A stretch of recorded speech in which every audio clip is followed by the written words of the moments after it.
Bienvenue au balado L'investisseur transformé. Avez-vous l'impression qu'il y a trop d'options et d'opinions vous disant comment investir et planifier votre avenir financier?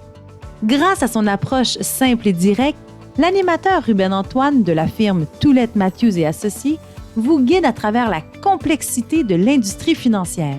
Les sujets abordés dans ce balado vont transformer votre expérience d'investissement et augmenter vos chances de devenir libre financièrement pour toujours. Bonne écoute! Bonjour à tous et à toutes, mon nom est Ruben Antoine, votre animateur du podcast L'Investisseur transformé. Aujourd'hui, nous allons plonger dans l'univers des banques avec une perspective quand même inédite. Ici au Canada, on se vante souvent de notre secteur bancaire canadien. On s'en vante parce qu'on le compare avec celui des États-Unis pendant la crise financière de 2008-2009. Alors, on dit souvent que notre secteur, il est solide, il est résilient face à des crises financières. Et avec raison, on peut en être fier. Mais quand on ramène ça à l'individu, à notre relation personnelle avec notre banque, il faut se demander, est-ce que les banques sont là pour nous aider? Est-ce que les banques ont notre intérêt personnel à cœur? Est-ce qu'elles veulent notre bien-être financier? L'émission Marketplace de la CBC a fait une enquête il y a quelques mois où des gens portant des caméras cachées sont allés se présenter dans diverses succursales de grandes banques canadiennes comme s'ils étaient des clients. Je vous recommande fortement de visionner le reportage. Je vais mettre le lien dans l'épisode. Mais je vous préviens, c'est quand même choquant de voir à quel point des conseillers bancaires soit véhiculent de fausses informations sur des produits financiers, soit incitent des clients à prendre plus de dettes. Et le reportage montre plusieurs autres situations où des tactiques discutables, parfois même illicites, sont employées par ces conseillers bancaires pour augmenter leurs ventes, pour atteindre leur quota ou pour toucher leur bonus de performance. J'ai eu une conversation très révélatrice sur le sujet avec notre invité au podcast aujourd'hui, Fabien Major. Fabien est un planificateur financier, un conseiller en gestion de patrimoine. Il est aussi chroniqueur dans divers médias, mais il est aussi l'auteur du livre intitulé « Petits secrets et gros mensonges de votre banquier ». Je vous invite donc à écouter cette discussion avec Fabien où nous parlons non seulement du reportage de l'enquête de la CBC, mais aussi de toutes ces pratiques douteuses dans lesquelles les banques s'engagent pour augmenter leurs profits au détriment de leurs clients. Bonne écoute. Bonjour Fabien, bienvenue sur le balado L'Investisseur transformé. Bonjour Ruben, ça me fait plaisir. Je suis vraiment content de t'avoir sur le podcast parce que tu es un de ces professionnels qui contribuent beaucoup à l'éducation financière au Québec à travers les livres que tu as écrits, tes articles de journaux, ton balado, tes chroniques radio et apparitions télé. Mais tu n'as pas toujours évolué dans le secteur financier. Pour les auditeurs et auditrices qui ne te connaissent peut-être pas, tu as eu un parcours, si on remonte un peu dans le temps, où tu as travaillé dans le milieu des médias et puis éventuellement tu as fait un changement de carrière vers la finance. Donc ma première question pour toi, c'est quand tu es allé vers la finance, premièrement, pourquoi? Pourquoi tu as fait un changement vers le milieu de la finance? Puis pourquoi, quand tu l'as fait, tu n'es pas allé travailler pour une banque? Tu as plutôt suivi le parcours d'aller vers une firme indépendante? D'abord, j'ai travaillé dans les médias d'à peu près de l'âge de 18-19 ans jusqu'à 33 ans, à temps plein dans des stations de radio et stations de télévision. Je faisais de la narration, l'animation radio. La dernière antenne, c'était 98.5 avant l'arrivée de Paul Arcand. Alors, j'étais morning man dans cette antenne. C'est peut-être un peu de lassitude, le fait d'avoir commencé très jeune dans les médias. Je suis arrivé à un point où je commençais, sans blague, à m'ennuyer et je trouvais que c'était redondant, répétitif et j'avais comme besoin d'un autre défi. Alors aussi, j'avais mis mes études sur la glace après le collège. Je suis allé tout de suite travailler à temps plein, mais avec un petit regret, un petit remords d'avoir cessé les études parce que j'aimais les études, j'adorais ça, j'avais de très bonnes notes et j'avais un penchant vers les sciences pures, médecine, biologie, la recherche scientifique, tout ça. Ça m'intéressait, mais j'avais la piqûre de la radio. Donc, début trentaine, je me suis dit, non, je ne peux pas aller vers la science, d'autant plus que j'ai découvert que j'avais des faiblesses quand je voyais, par exemple, du sang. Alors, la médecine, la biologie, on ne commence pas à aller directement là-dedans, mais ça aurait pu être la recherche.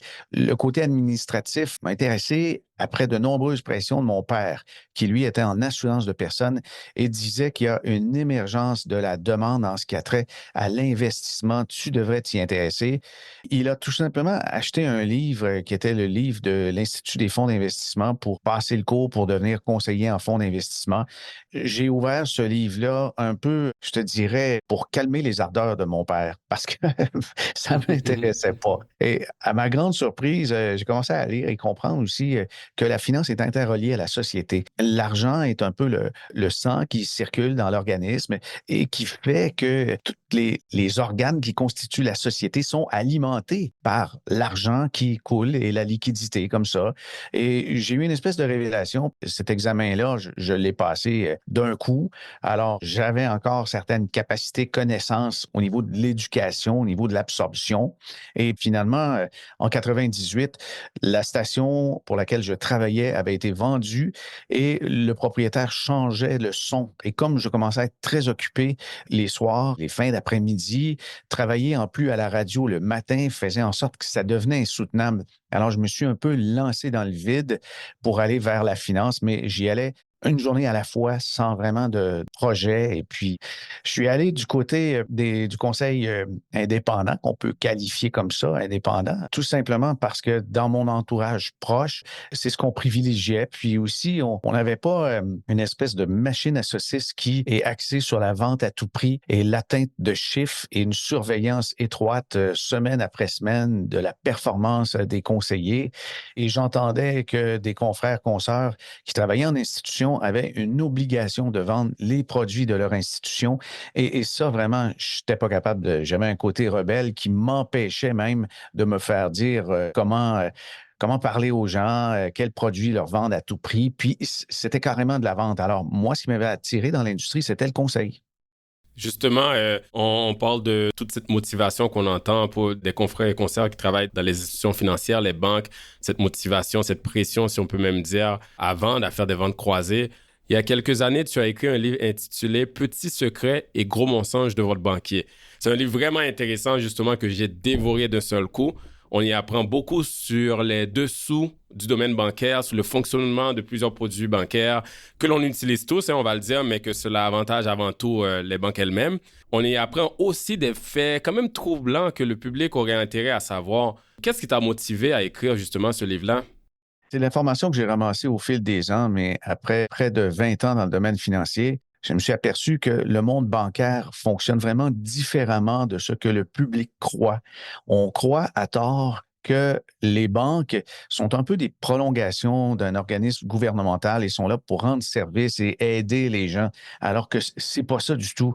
Ce sont des organismes à but lucratif. Ils sont au service des actionnaires d'abord et avant tout, et ce sont des machines très, très bien huilées pour faire des profits, et les profits sont substantiels, il faut le dire. Mais j'ai eu une espèce de mauvaise surprise au fil des ans de constater que les banques avaient eu l'autorisation sous le gouvernement de Paul Martin de pouvoir acheter des filiales dans plein d'autres secteurs. Le marché a donc été libéralisé et les banques ont englouti d'autres banques, des plus petites banques, des sociétés d'assurance. Elles ont englouti des sociétés de fonds d'investissement, des firmes de courtage de valeurs mobilières. Et la machine a grossi, ce qui fait qu'aujourd'hui, on se retrouve avec un oligopole, c'est-à-dire un groupe restreint de sociétés qui contrôlent un marché. Mais il y a quand même au Canada plus de 400 institutions financières. Le public n'en connaît que 6-7 et concentre en fait leurs habitudes vers des institutions qui offrent à peu près tous les mêmes produits avec les mêmes conditions. Et ça ressemble ni plus ni moins qu'aux pétrolières ou aux compagnies de télécom qui offrent des forfaits et des tarifications à peu près toutes semblables. Je pense que ça méritait des éclaircissements et présenter les banques sous leur vrai jour. Ça n'avait pas été fait. Je salue aussi le courage de l'éditeur à ce moment-là, VLB Éditeur, qui a cru en mon projet et qui a aussi fait des vérifications légales. Mais non, il n'y a pas eu de poursuite, il n'y a pas eu rien qui m'a fait craindre, en fait, pour ma sécurité matérielle avec des méthodes, soit pour me faire taire ou autre. Non, il n'y avait rien de ça, là, parce que finalement, tout ce qu'il y avait et qu'il y a encore à l'intérieur du livre a été documenté, vérifié et justement, les sources sont fiables. En fin de compte, à la fin, c'est des faits qui ont été relatés dans le livre. Oui, en effet. Parlons justement de cette enquête. Il y a une enquête récente d'une journaliste de la CBC qui révèle des tactiques quand même douteuse, carrément illégale, que des employés de certaines banques utilisent pour atteindre des quotas de vente au détriment de leurs clients. Peux-tu nous parler un peu de cette enquête et aussi de certaines situations vraiment inquiétantes qui ont été présentées dans le reportage sur la CBC? Ben, juste avant l'apparition de mon livre en 2017, là, peut-être quelques semaines avant, j'ai dû refaire un chapitre complet puisqu'il y a un premier scandale qui a éclaté. L'équipe de journalistes de MarketWatch avait révélé que la pression envers les employés des directions des banques causait des torts réels à des clients et cette enquête a donc conduit évidemment à quelques réprimandes, mais sans trop de conséquences. Et 7 ans plus tard, la même émission de télévision, Marketplace, en fait, c'est le nom à la CBC, a refait son enquête pour valider, voir si les choses avaient changé. Mais non, les caissiers des banques saisissent des informations d'un client et automatiquement, avec des algorithmes, il y a des occasions de vente complémentaires qui s'affichent sur leur écran. On est exactement dans la même mécanique qu'Amazon ou encore un commerce de détail qui veut maximiser des ventes. Les gens se présentent là avec une attitude vraiment candide et ils sont un peu innocents en cherchant du conseil, mais on ne cherche qu'à leur vendre finalement des produits. Alors dans les banques, le testeur s'est vu offrir une nouvelle carte de crédit. On lui a dit que c'était cool parce qu'il pouvait avoir une augmentation de 8 000 de sa limite. On encourage donc de manière systématiquement l'endettement plutôt que l'épargne. Et quant à l'épargne, des fois, ben, s'il y a des produits financiers qui sont très intéressants et très payants pour les banques, eh ben, on va diriger les gens vers ces produits plutôt que de rembourser des dettes, puisque les dettes sont aussi payantes. Alors, par exemple, dans l'émission Marketplace, on a identifié un testeur qui a reçu un héritage de 50 000. Il va voir la personne au comptoir et on lui dit, ben oui, vous avez des dettes, carte de crédit, tout ça, mais on a des très, très bons fonds d'investissement. Alors, on a dirigé la personne sans parler de possibilité de réduire les dettes à néant. On voulait absolument qu'elle place cet argent-là. Et là où ça devenait complètement loufoque, c'est qu'il y a même un employé qui a mentionné qu'on pouvait lui promettre du 10 garanti avec les fonds d'investissement de la banque. Et là, évidemment, c'est des choses qui pourraient conduire à des suspensions de permis de certains employés, mais les banques naviguent entre plusieurs réglementations, dont la loi des banques et le courtage de valeurs mobilières ou de fonds d'investissement. On dirait qu'il y a une espèce de zone où les lois sont peu appliquées, où la surveillance, c'est plus de l'autoréglementation, avec vraisemblablement, hein, qu'on peut tirer en conclusion suite à cette émission, ces derniers reportages, qu'il y a beaucoup de laxisme.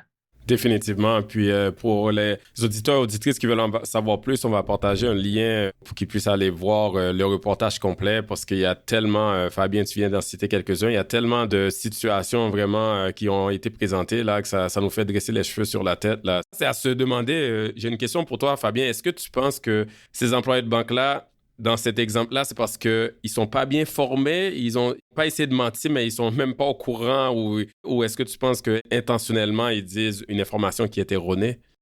Ben, je ne peux pas savoir ce qui se passe dans leur tête, mais je connais une comptable CPA qui, en début de carrière, cherchait à gagner sa vie. Elle a été employée par une de ces banques, des grandes banques canadiennes, et elle commençait sa formation, mais ils avaient tellement de travail dans la succursale qu'on lui a remis un petit aide-mémoire, un petit document, une page 8,5 par 11, avec les résultats du mois passé des fonds d'investissement. Puis l'employé lui a dit comme seule formation, tu n'as qu'à offrir le plus performant à chaque personne qui se présente. C'était la seule directive qu'ils avaient. Alors, la formation, je pense qu'elle est de base. Les employés, et là-dessus, je tiens à préciser, il y a des gens de vraiment bonnes intentions qui sont là pour faire une carrière dans le conseil, mais en fait, leur talent est détourné par la direction des banques pour l'atteinte de quotas, l'atteinte de profits, de ventes, et on va découper les objectifs dans une année, par mois, par trimestre, avec beaucoup, beaucoup de pression, et les employés peuvent enfreindre les lois parce que justement, cette pression devient intenable.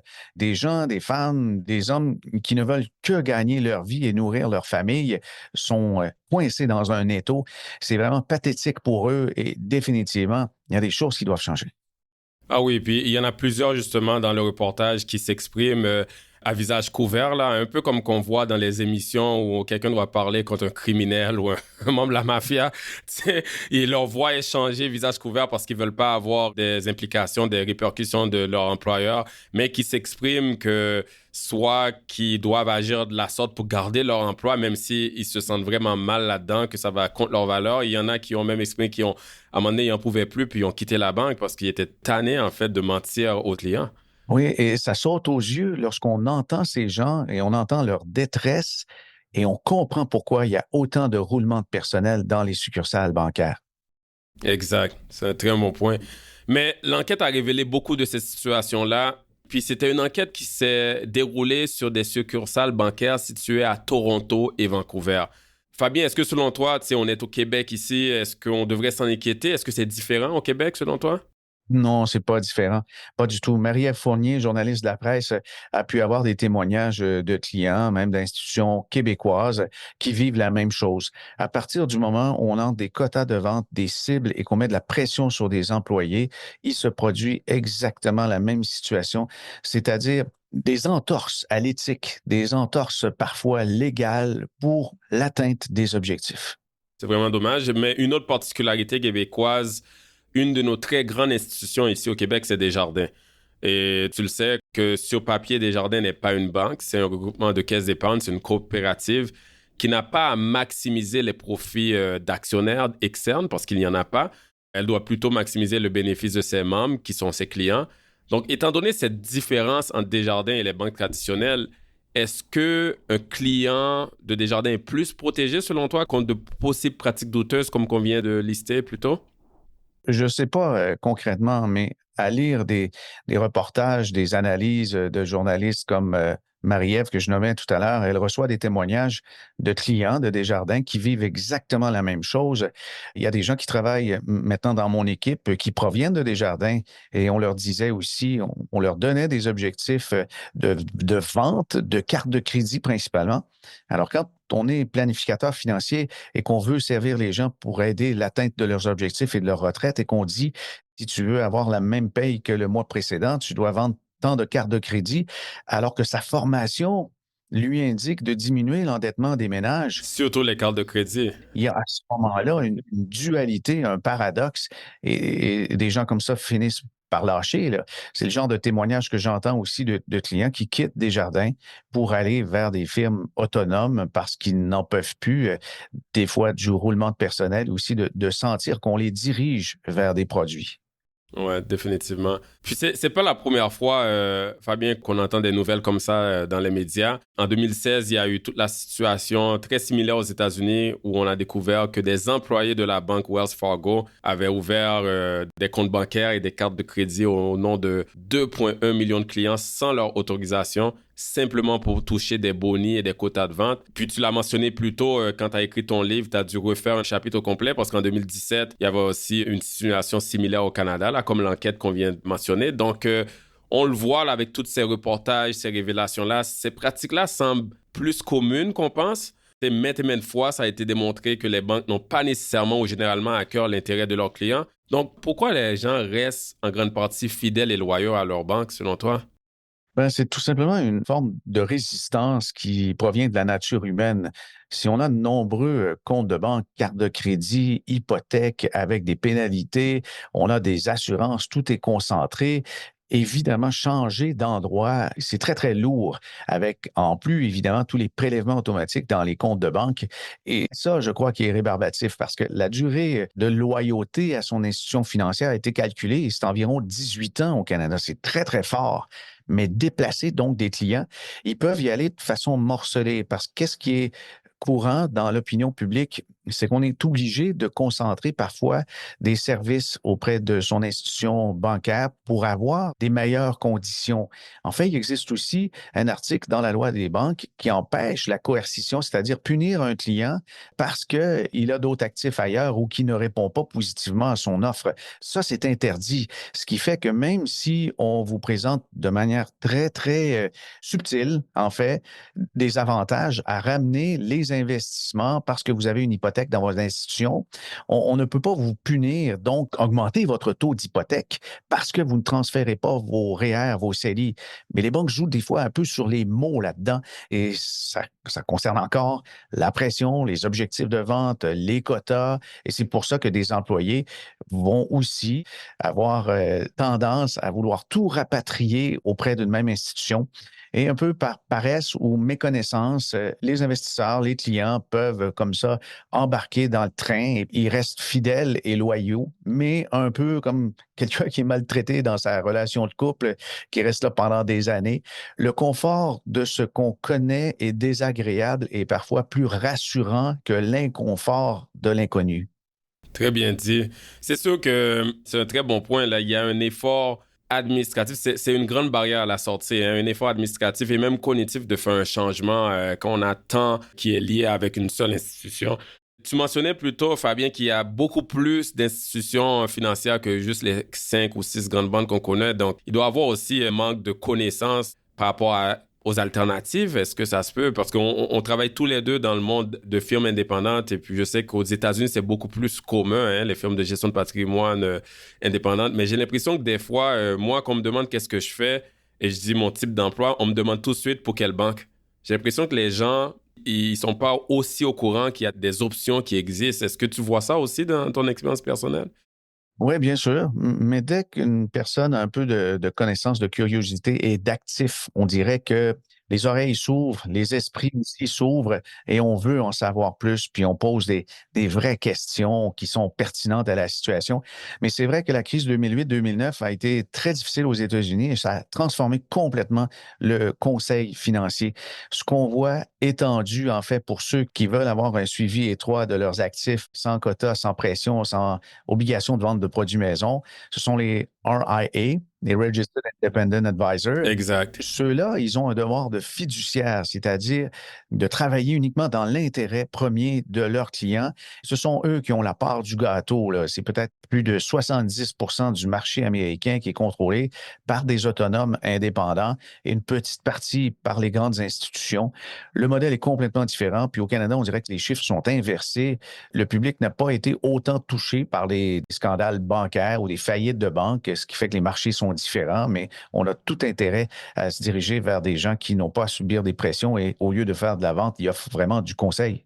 Exactement. Parlons justement de scandale. J'imagine, Fabien, il y a certains auditeurs, auditrices qui nous écoutent, qui se disent, OK, Fabien et Ruben, je comprends que les banques ont tendance à avoir cette approche de vente croisée à pression, mais avec les scandales qu'on a connus comme Norbourg de Vincent Lacroix, Earl Jones, aux États-Unis, on a eu Madoff. Certains peuvent se dire, écoute, je ne veux pas confier mes placements à une firme indépendante parce que la banque, au moins, ça vient avec plus de sécurité. Est-ce que c'est vrai? Est-ce que c'est un mythe? Oui, c'est un mythe parce que la firme indépendante, d'ailleurs, à ce propos, je veux changer le terme. C'est pas un mot que j'utilise. Et quand on dit, est-ce que tu es un conseiller indépendant, je corrige tout de suite l'intervenant. Je lui dis non. Moi, je suis autonome. C'est bien différent parce qu'on vit dans un monde d'interdépendance et je peux utiliser les produits des grandes banques en autant que ce soit dans votre intérêt et les grandes banques ont du bon, du moins bon, mais c'est pas vrai que vais me limiter à un univers de produits pour répondre aux demandes. Et il y a quelque chose de très important que les gens doivent comprendre, c'est qu'en termes de garantie, quand on fait affaire en succursale, il y a une garantie en cas d'ennui financier. Et si l'institution que vous fréquentez a des problèmes avec ses créanciers et se met à l'abri, c'est ça qui est une faillite comme telle, la garantie des dépôts avec la SADC est de 100 000 $. Quand on fait affaire avec une firme autonome qui est en fait signataire, membre du Fonds de protection des investisseurs, la garantie en cas d'ennui avec ses créanciers, elle est d'1 million de dollars. Par contre, par personne. Mais il y a une particularité. Il faut avoir un gardien de valeur qui est séparé de l'institution, ce qui fait que les capitaux ne sont jamais dans l'organisation autonome comme tel. Donc, selon moi, c'est même un gage de sécurité additionnel, le fait que la plupart du temps, avec les firmes autonomes, vous avez un gardien de valeur qui n'a pas rapport avec l'institution. Et si on est avec une banque, avec une caisse, on voit que le fiduciaire est très souvent une prolongation, une filiale de cette même banque. On est dans la même famille. Donc, celui qui joue avec l'argent, c'est aussi le gardien de sécurité et c'est celui qui a la clé du coffre-fort. Pour moi, là, il y a un conflit d'intérêts évident, mais avec les firmes autonomes, il n'y a pas ce conflit-là puisque c'est un gardien externe et les sommes ne transitent pas dans les opérations de la firme. Et d'ailleurs, quand les gens consultent le relevé, vont voir le nom du gardien de valeur et vont voir aussi la protection du FCPI. Alors oui, il y a plus de sécurité selon moi, plus de sécurité parce que si l'objectif est de favoriser le meilleur intérêt, puis qu'on est capable d'avoir noir sur blanc sur papier un engagement qu'on ne favorisera pas la vente de produits financiers ou assortis de commissions, eh bien, je pense qu'on peut dormir un peu plus tranquille. C'est donc un mythe de dire qu'on est mieux protégé de ce côté. Alors, je veux revenir, Ruben, sur les scandales Norbourg, Lacroix, Carole Morinville, Earl Jones. Il y a des situations où on est devant des imposteurs. Comme Earl Jones, il n'avait pas de permis de rien. Il n'était pas CPA, il n'était pas administrateur agréé, il n'était pas conseiller, là. Madoff, il y avait très peu de victimes et la presque totalité ont été indemnisés puisque Madoff, ses clients étaient souvent des grandes banques d'affaires. Et de ce côté, il faut juste creuser et regarder un peu et vérifier. Puis j'invite tous les gens à poser beaucoup, beaucoup de questions à leurs conseillers professionnels avant de faire affaire et de valider aussi certaines protections et garanties et de le faire aussi avec les banques. Avec les banques, quelqu'un se présente ici, veut savoir si la personne devant soi va favoriser ses intérêts. Par écrit, je veux un engagement que vous n'allez pas me proposer des produits de votre bannière. N'importe quel autre, sauf la bannière. Et je veux que vous me garantissiez que votre rémunération n'est pas assortie de primes de boni en fonction d'atteinte de chiffre de vente. Et vous allez voir des fois des visages se transformer. Et c'est un bon point pour rebondir sur ta clarification sur les scandales ou les fraudes Earl Jones, justement, parce que tu as mentionné plutôt les gardiens de valeur. Si les gens font un peu plus de recherche, c'est un notaire, donc une simple vérification sur le site de l'Autorité des marchés financiers, les gens auraient réalisé qu'il n'y a même pas la licence pour faire du conseil. Et les gens signaient un chèque directement à Earl Jones ou à un compte à son nom. Donc, il n'y avait même pas de gardien de valeur. Ce n'était pas une firme indépendante. On donnait le chèque à la personne. Moi, je donne toujours l'exemple. Si vous venez me voir ou aller voir Fabien et le chèque pour faire un dépôt dans votre compte, vous le signez à adresser à Ruben ou Fabien, il y a un problème là. Bien, c'est sûr, c'est sûr. C'est des petites choses comme ça qu'il faut faire attention. C'est dommage qu'est-ce qui s'est passé. Définitivement, c'est des gens qui faisaient des choses vraiment déplorables, mais il faut faire ses recherches. Il y a des sites de l'Autorité des marchés financiers.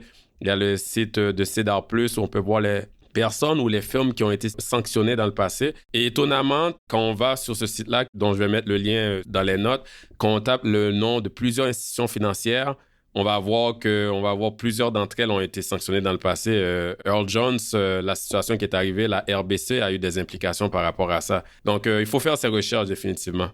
Absolument. Puis dans le cas de Norbourg, Vincent Lacroix, on peut aussi préciser que la grande totalité des investisseurs de Norbourg ont été compensés, moins les frais d'avocat du recours collectif. C'est quand même triste, mais Norbourg ne passait pas un filtre très important que les conseillers autonomes ont, qui sont, quand on veut faire affaire avec une firme de FNB ou de fonds communs de placement, ben, il y a des filtres. D'abord, la firme est en affaires depuis combien de temps? De mon côté, moi, je retiens que les firmes qui ont plus de 10 ans d'existence et 10 milliards sous administration. C'est un minimum avant que j'y accorde juste de l'intérêt. Dans le cas de Norbourg, on parle d'une société qui a administré au total 200 millions. C'est une goutte d'eau. C'était donc une firme miniature. Et si des gens confiaient des sommes importantes à Norbourg, c'est un peu dommage, mais je crois que Norbourg ne supportait pas même de très, très faibles vérifications. Et j'étais en ce moment en pratique déjà, et c'est une firme qui ne m'intéressait pas par sa très petite taille et aussi par ses produits très limités, là. Définitivement. Je pense vraiment que toutes ces informations-là, Fabien, vont servir à au moins ouvrir les yeux de certains auditeurs, auditrices. Ça serait quoi ton mot de la fin? Mon mot de la fin, Ruben, est simple. L'argent est difficile à gagner. On paie taxes et impôts et ce qu'on a gagné à la sueur de notre front mérite du respect de tous ceux qui travaillent justement à l'administrer. Faites vos recherches, poser des questions et aller dans le creux, justement, des fois, de ce qu'on ne vous dévoile pas et tenter de repérer des gens qui ne cherchent que leur profit plutôt que votre bien et travailler sur votre intérêt premier, votre meilleur intérêt. Mais les institutions financières, rappelez-vous qu'elles sont là pour faire des bénéfices et une grande institution n'est pas un gage automatique d'éthique très élevé. Merci. Merci beaucoup, Fabien. Je pense vraiment que cet épisode-là va aider plusieurs personnes. Je te remercie d'être venu partager ta perspective sur notre podcast. Et aux auditeurs, auditrices, on se revoit dans le prochain épisode de l'Investisseur transformé. Vous venez d'écouter l'Investisseur transformé, animé par Ruben Antoine. Veuillez visiter le site web tma-invest.com pour vous abonner au balado, demander une copie gratuite du livre L'Investisseur transformé et pour en savoir plus sur la façon dont notre firme aide les investisseurs à atteindre leurs objectifs financiers.